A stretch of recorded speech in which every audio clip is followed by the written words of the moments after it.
So I spend a lot of time reading my comments, for better or worse, especially when it comes to my mental health, and a lot of you guys are asking, Brandon, where is the AK-50? You know, where AK-50? Well, ladies and gentlemen, let's be honest, gentlemen, here, AK-50. This is some of the progress we've been making on the V3 AK-50, and we're actually getting to a really exciting point where we're making a lot of progress very fast now. We are literally at the point now where we are throwing this sucker together. But I think it's important to give you guys a full, transparent update and talk about what has been taking so fucking long. And for that, we're going to have to talk about some of the fuck-ups we've had along the way. So we're going to talk about some of the issues we've been running into that have been causing so much of our time delays, how we almost had a catastrophic malfunction on this thing right out of the gate, and all the cool progress we're making on the actual V3 AK-50, all up next on Dragon Ball Z. But before we get too deep in the weeds, let's address the whole Brandon will literally do anything but talk about the AK-50 bit. The man will literally become a pro boxer and run for Congress before he finishes the AK-50. Yeah, okay, I get you. What the real deal on that is I don't want to keep making videos about the AK-50 and updating you on the AK-50 when there's nothing to talk about. Because as it turns out, the majority of time between AK-50 updates isn't actually spent working. It's spent waiting on third-party suppliers to get us our parts so we can start working again.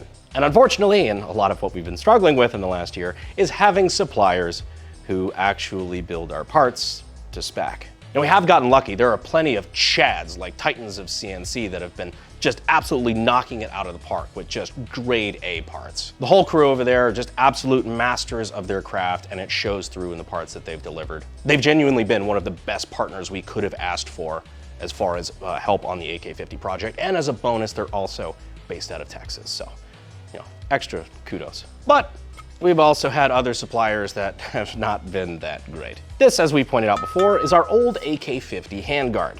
This is the hot, sexy one that was made by Titans of CNC. As you can see, this is just beautifully machined and actually contains our new gas tube that we'll talk about a little bit later. Contains it perfectly. This one was fucking unusable. When we first got this in, first of all, the Picatinny is very obviously fucked up. A lot of things were oblonged. The slot there that retains our gas tube is noticeably uneven. Even when it comes down to the details such as like the wall thickness on the sides of this thing. Like it is so out of spec, it is literally a fucking paperweight. But then if you remember last AK-50 update, I told you we got our new receiver in, which would be this thing right here. The thing about this though is that after we looked a little bit deeper and started running some measurements, it turns out that this was literally unusable. See, as it turns out, the dimensions here on the front end, when it comes to the bulged front trunnion where that sits in, you know, the piece that holds the locking lugs and the barrel into the gun, was formed just slightly too narrow. So basically what had happened, what had happened was, I believe the accounted for material thickness here in the front when it came to you know, trying to calculate how much thickness was needed for the bending jig and whatnot to be able to bend the sheet metal into shape, accidentally accounted for it in the wrong direction. So it is too narrow. So if we were to trim this to be able to fit our front trunnion, we'd be trimming it to borderline nothing. This would be paper thin up front. It's perfectly normal, like we oversized our rails so that we can just cut away from it later so we can cut them down to size. That's pretty typical. And you know, sometimes you have to do a little bit of fitting to make parts work together. That's just kind of how part of this stuff works. Well, to be able to fit our front trunnion, we would have had to machine this down or trim this down to, I think, a wall thickness of 20 thousandths of an inch, which is not only super thin for an AK-50, that would have been inexcusably thin for a regular AK. In fact, had we trimmed this down to 20 thousandths of an inch, which was what we would have needed to fit our front trunnion in, that would have been about half the width of the typical stamped AK receiver. That's a fucking problem. That, some other spec issues, and the fact that she real wavy means that this part was also pretty much completely fucking useless. Just kidding, I'm not throwing that. That's gonna destroy my floor. The problem with parts like these though is that we have to spend months and months waiting for suppliers to actually deliver them, which you can imagine the amount of air punching was going on in the shop when we actually get all our shit together and then realize that all of those months were spent for nothing. Which kind of sucks, because a lot of this stuff is really not easy stuff to do. And even just the slightest variation when it comes to, rail thickness or dimensions or whatever, just will turn this from, a really good looking part to, technically a catastrophic malfunction. Because if we actually went through with that and, riveted everything together, riveted our rear trunnion in, trimmed this down, put our front trunnion in, and actually tried to fire this thing as is with the part that we had, which, we technically could have done, that would have worked. The likelihood that would have ended in some sort of catastrophic malfunction, whether that be like the front trunnion area just completely blowing off the front of the gun, cracking, just the whole front of the gun falls off. Some of them are built so the front doesn't fall off at all. Well, wasn't this built so the front wouldn't fall off? Well, obviously not. How do you know? Well, because the front fell off. Not only would the odds have been high, it probably would have been unavoidable, potentially within the first couple of rounds. But I'm not just here to be doom and gloom and shit talk and whatever, because I don't like coming to you guys with those kind of videos. So I like to wait until we actually have good news and progress and actually positive things to report to show you guys, hey, this is the status, this is what's being done, and here's where we're at. So with that in mind, I would like to present to you folks the new AK-50 V3 receiver. This is just a sexy, sexy boy right here. Man, my favorite part of the Fitty update so far is when he said it's Fitty in time and then Fitty'd all over the place. But for real, AK-50 updates and the other videos we do wouldn't be possible if it wasn't for friends of ours, such as Gunspot. Gunspot, if you're not familiar, is a totally legal gun auction site that is quickly replacing my gun broker addiction. There's a lot of cool stuff over on the site, including transferable machine guns. They're also a really rad team of dudes who even came out to the range day that me and Cody hosted, bringing a couple cool toys with them. Anyhow, they're friends of the channel and we appreciate them, so go check out Gunspot if you're interested. We appreciate their support. Back to the Fitty. And we have made some modifications to actually make this easier to manufacture. So as you can see, our front trunnion and rear trunnion fit this new receiver perfectly. This thing was actually pretty damn flat, pretty straight. The dimensions were all good in pretty much every way. It was perfect in every way. Not only that, but we've already dimpled all of the rear trunnion rivets here. The receiver dimpled quite well. It's those sexy dimples, those nice cheek and or back dimples, front trunnion dimples, rear trunnion dimples. Saddles for your thumbs. I can't do it. But anywho, we've actually moved past that. We've now gone to step 2, and we've actually riveted the 2 long rivets here in the rear trunnion itself. One of them, actually, funny enough, is kind of a throwback to the Type 1 AK. A ground flush rear trunnion rivet here on both sides so that our dust cover can clear without having to worry about the dome of a rivet head. It's funny, like everything on the AK-50 just is originating from some AK of some sort. So, stamped receiver, you've got AKM, these flush rivets, you've got AK-47 Type 1. Bulged front trunnion, you've got like the RPK/PSL.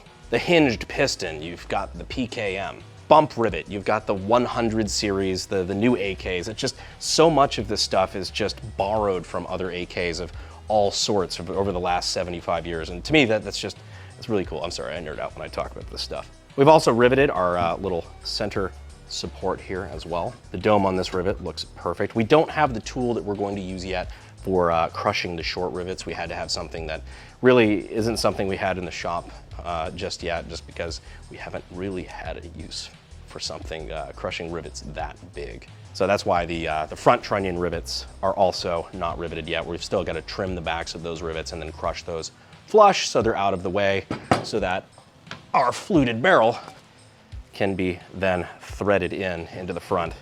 It does actually thread in, which is pretty fucking neat. It's just gonna hit those rivets, obviously. This is, of course, our barrel that's fluted all entirely, except for where our gas block is gonna press on. Obviously, you can't flute that. It's fluted for a number of reasons. One is weight savings. This is cutting off a lot of just heavy steel here in the front of the gun, which the front of the gun is really where you want the weight taken off, because if you're even gonna try to stand and shoulder this thing, you're gonna want the weight removed from the front more so than the rear. Because weight on a 50 cal is not necessarily bad. Weight is going to help you absorb the recoil. But if you had a choice, you probably wanna take your weight more off of the front end than anything else, just because that is what makes it front heavy and makes it harder to hold up with your support hand. The other reason, of course, is for heat mitigation. You give this more surface area that allows more air cooling and basically allows the front of the gun to stay cooler and to cool off faster. We also have our slightly scaled down muzzle brake from what we had last time, obviously modeled after the JMac RRD4C with our friends over there at JMac. We love them very much. Good friends of mine. Now, here's not to say this receiver didn't come with some flaws, especially after heat treat. You know, sometimes it likes to banana a little bit because metal does weird shit when you heat it up. We had to take care of that via some unconventional methods. But the good news is it no longer do the wobble, and I think it's gonna work quite well. One of the things we also changed is that the trigger group, the trigger pack, is no longer a built-in hump on the bottom of the receiver. That's one of the things that, you know, was kind of a complication for us here. So it's now its own separate unit that honestly looks like an electrical panel covering if you're not, you know, familiar with what it's for, but is going to be riveted to the bottom as well, which I think actually worked out quite well. Really helps with the ease of manufacturing too. There's certain dimensions you just can't get around because we are using a standard AK fire control group in this gun.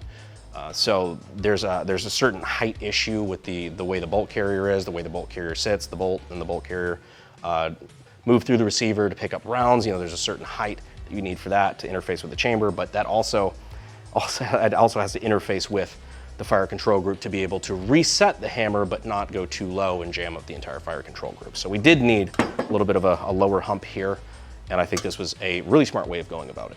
Another thing you might be wondering is, Brandon, how are you guys doing the riveting and the dimpling and the tooling for this? There's really there's not like an AK builder tool for AK-50s. That's not a thing that exists. You'd be right. So we fucking made our own. This right here is an AK Builder long rivet tool. It's a fantastic tool. I highly recommend it for anybody who'd like to, you know, try their hand at building at home. It's been commercially available for a long time. This is what I used when I was still just a teenager in my garage putting AKs together. This over here is what the boys in the shop cooked up, and it is literally the same picture. So whether you're forming heads down here or using this, for example, to dimple the sheet metal into the recesses of the trunnion there, the countersinks of the trunnion. It basically performs all the functions that you would need to be able to, you just sized up the AK Builder tool, which is really neat. I unfortunately have spent a lot of years being very familiar with these, so that's kind of funny to see it, you know, scaled up by 4x. Tooling shit like this has always been super interesting to me, and you know, I just like how guns work, and I like how, you know, just gun design, tool design, stuff like that. It's like, this is all shit that translates. There's nothing new under the sun. And if that sort of thing interests you, I would highly recommend checking out SDI.edu down in the description and in the pinned comment if you'd like to get your start in gunsmithing and weapons technology. They're a big sponsor of the channel, and we appreciate their support. For those of you who aren't familiar with how this works, you'd stick your receiver in through here, you'd thread this down to tighten it in, and then you would either, depending on what you're doing, if you're doing the dimpling tool like I've got in the bottom, you'd tighten it in like so. And depending on what kind of operation you're doing, whether you're dimpling or whether you're forming a rivet head on top, let's say you're doing long rivets that way, you've got different tools that would be put in like so with the long end of the rivet sticking out, and you just crank down on a hydraulic press, and then this would squeeze the rivet until you end up with a nice domed rivet like so.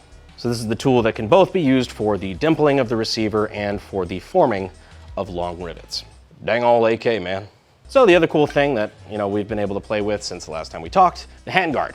So we've got our insert piece here. I believe that is bronze. It's our support for our gas tube within the AK-50 Handguard. So we've got this piece here that we're just gonna slide on in, wiggle into place there, press in. Now that has got a little bit of wiggle to it, but when it's actually in the gun, it's going to have a spring there that just kind of keeps tension on it. So it keeps it nice and tight. But basically what that allows us to do is have a more or less free-floated gas tube on the front end of our AK-50, which should, in theory, make the gun more accurate because you don't have anything that's directly tied to the barrel other than just the gas block. God, I'm excited for this gun. Okay, TLDR, you use your boing to keep this nice and tight.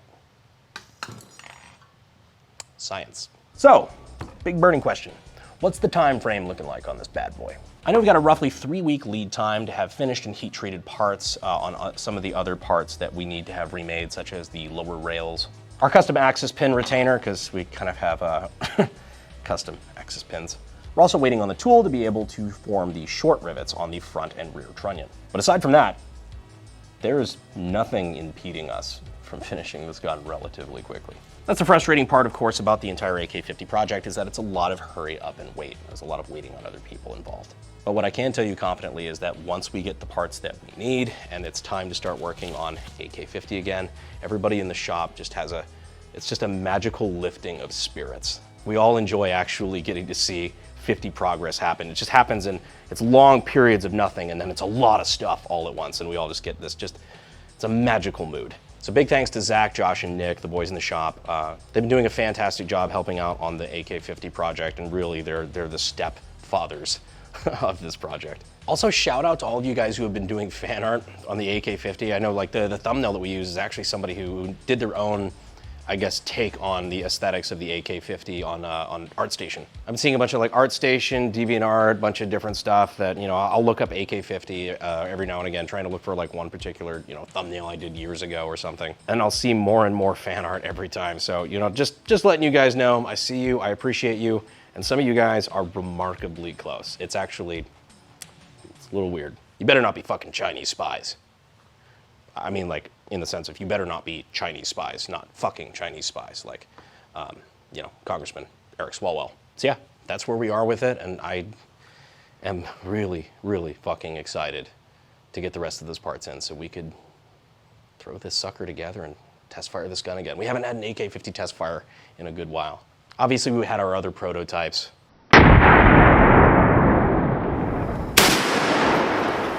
That seemed to work well. But this new one is going to be the more finalized and just finished, sexy version of this gun. And that's something that I've been waiting for years.